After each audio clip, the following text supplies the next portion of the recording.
In this episode of Tomorrow's Clinicians, we'll be looking at the procedure of intravenous cannulation. A cannula is a flexible plastic tube which is inserted into a vein to allow medication and fluid to be administered intravenously. When choosing the cannula size, you must take into account the intended use for the cannula and accessibility of the patient's veins. Aim to use the smallest appropriate cannula to meet the clinical need in order to minimise vascular complications. To perform intravenous cannulation, you'll require the following equipment: a cannula pack containing a sterile field, gauze, alcohol-based skin cleanser, dressing, and a correct size cannula.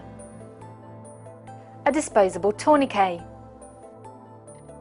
sharps bin and a tray, and a 5 to 10 milliliter flush containing 0.9% sodium chloride.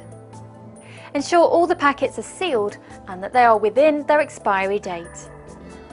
Before visiting the patient and beginning the procedure, you should wash your hands.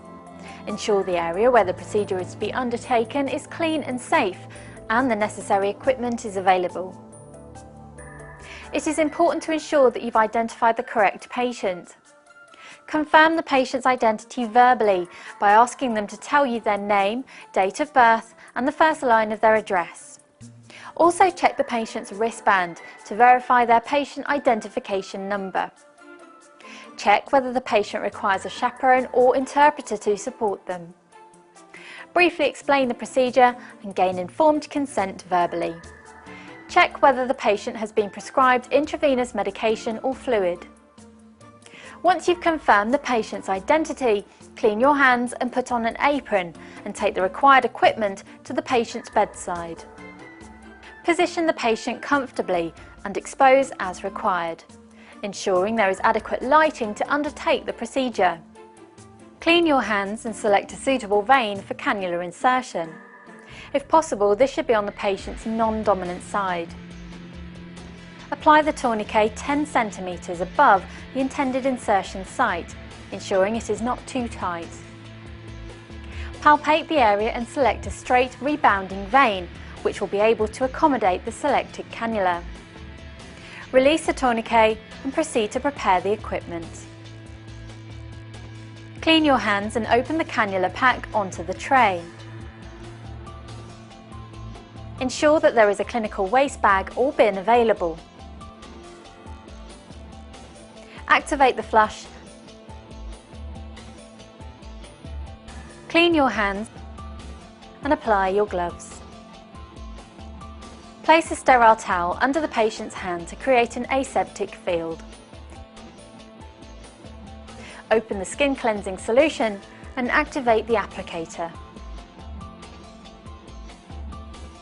Clean the skin in a crisscross motion for 30 seconds, allowing another 30 seconds for the solution to dry. Make sure you don't repalpate the intended site. Whilst waiting for the skin to dry, prepare the cannula. Straighten the cannula wings and activate the cannula by pressing against the white bung and cannula hub. Remove the bung and place it, along with the cannula, on the sterile towel. Also place a gauze swab and a cannula dressing on the towel.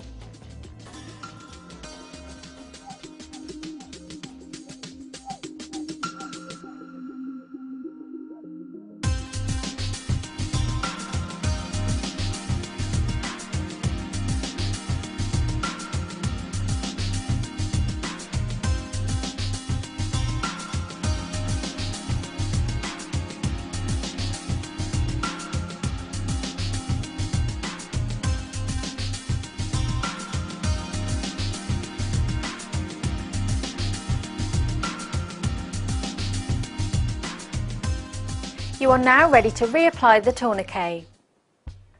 Remove the needle cover from the cannula.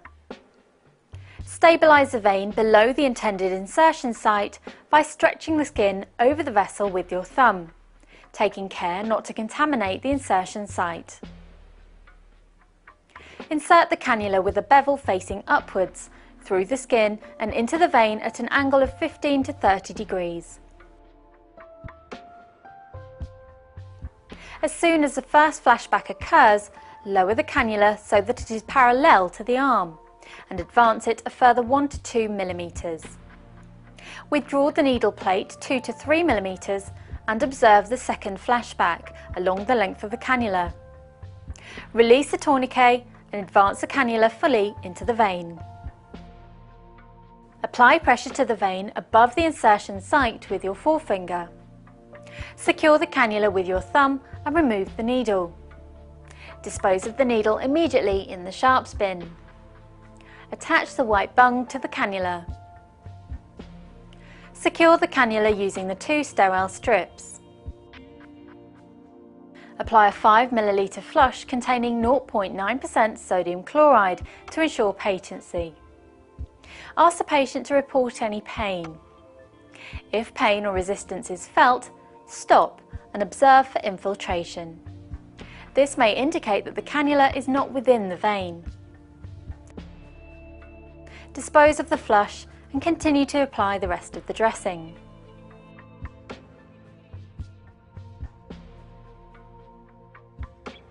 Dispose of your gloves and apron along with all equipment and waste in a clinical waste bin and clean your hands. Apply a label to the dressing indicating the initials of the person who inserted the cannula, along with the date and time of insertion.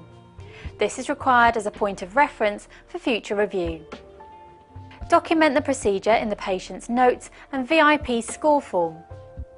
Affix the cannula product sticker to the VIP form if provided. If a sticker is not available, the cannula information should be written on the form and the patient's notes. Ensure you record the date and time of insertion, as well as the name and status of the person performing the procedure. Also record the site of insertion. Monitor the cannula site for signs of infection or occlusion. Return the patient's bed to its original position.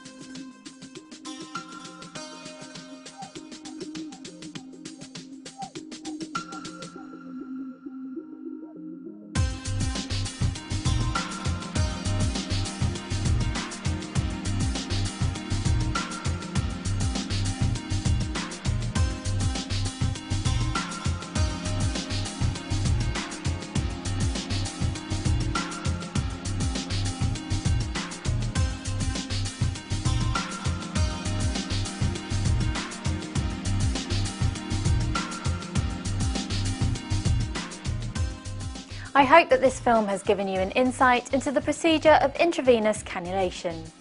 Please remember that this film has been produced as a guide in order to demonstrate the principles behind this procedure and must always be used in conjunction with your own classroom training and local guidelines.